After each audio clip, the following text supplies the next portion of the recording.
Now, there's about 5 years, six. All right, Seven Southern Soul in the building.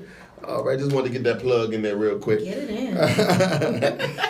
Listen, we are here with the oh so lovely, my girl, Miss Paula Marie, co-author of the book God Doesn't Want You to Be Broke, founder of the PayDay Foundation. You can visit that foundation at thepaydayfoundation.org.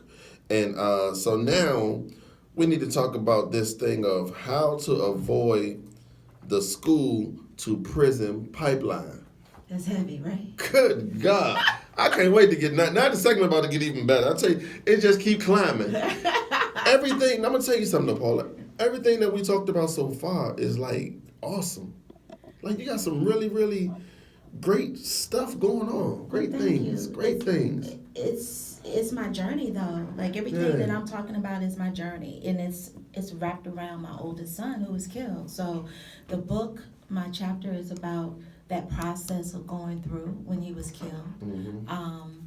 The foundation was created as a positive way to empower other parents to not have to go through that, and also other young black boys to not have to go through those struggles. And then we get to this course, and I'm trying to figure out how do we get the information out to the parents who have children that are struggling in the school system like I have and am, right?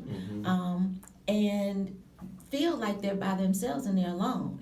Feel like there's something that's not quite right, but they don't know how to fight it. They don't have the words to articulate it. They don't have the resources. They don't know what to look for until it's too late.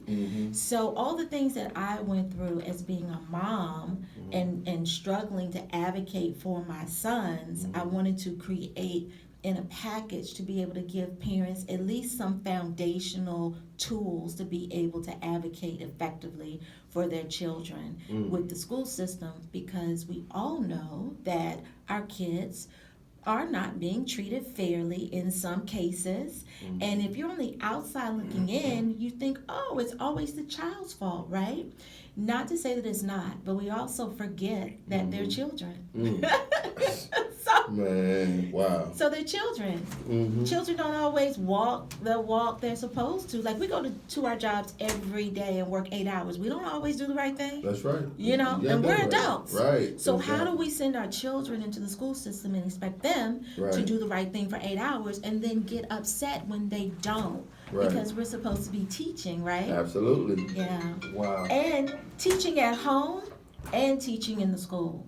So if we don't help our children navigate through that, when they do misstep and they aren't treated fairly, how do we respond as parents so that we're supporting them and also working with the school system? So if we don't do these things, the paper trail in their file stacks higher and higher. They become identified as problem children when we know they aren't. And then they are outcasted into either a suspension or alternative schools. And so Purpose is an example of that, because you see how he speaks and he carries himself, right? Right. But he was... Wait, did you just call him Purpose? Purpose. I love it. Purpose. Yeah.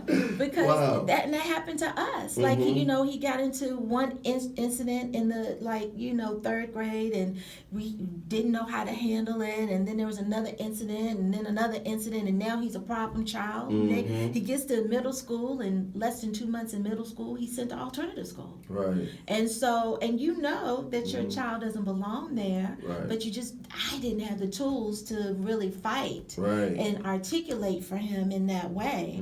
But because I had gone through a similar situation with my oldest, who was suspended from school, my mouth was not closed. I opened it to anybody that would listen, and I got all the resources I needed, because I have a lot of friends that are educators, and I was like, look at this file, like look at this infraction, tell me, and everybody was saying, why are they doing this? Like this infraction doesn't equate being kicked out of school or being sent to an alternative program, when the other things of variables of him don't reflect that. You go to school every day. He's an AB student. He has a 3.4 GPA. You hear him speak. He's That's articulate. Right. He's mannerable. He carries himself well. We're not saying that he doesn't do the wrong thing. He's 14, right? But does every infraction mean that you need to be punitively disciplined to the extent of your level of disciplinary action? Like, it doesn't. So that's why I created the course, because I've hired lawyers, I've hired advocates, like, I've walked the walk. So I don't want anyone else to not know. I want everyone to know what their options are. I want them to know the difference in a 504 and an IEP. I want them to know the advantages, because we don't talk about the advantages of that, but also the disadvantages as well. I want to demystify those myths around some of the things. I want parents to be prepared when they go into the school. I want them to work with their intelligence and less emotion. I want them to have a blueprint to that. So I want so much for the parents, because if we're educated in how to advocate for them, then it only protects our children. And so because I maybe didn't do all the things that I should have and could have with my oldest son, this one right here, my Franklin, I'm doing everything I can with him. And I want to make sure that parents just don't think they're by themselves. Because that's the thing. You feel like, why me? You get on social media and everybody's talking about how amazing their kids are and all the great things they're doing. And social media only gives you like 5% of the world, right? Pretty much. But you still feel like, my kid, why me? Why my child? Why? And there's such a bigger tribe than we even know.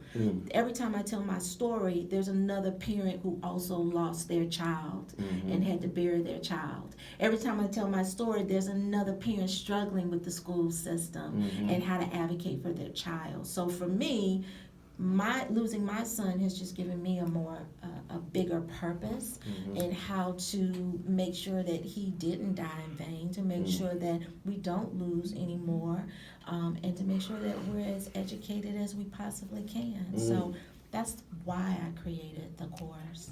And the course is how to avoid the school to prison pipeline. Yeah, and I've got interviews with educators, social workers. I have a lawyer. I have an advocate. So when you join this course, you're going to be on a live stream with each of these professionals to be able to ask them specific questions. Let me tell you, I already told you I paid for this. I paid $300 for that lawyer. Wow.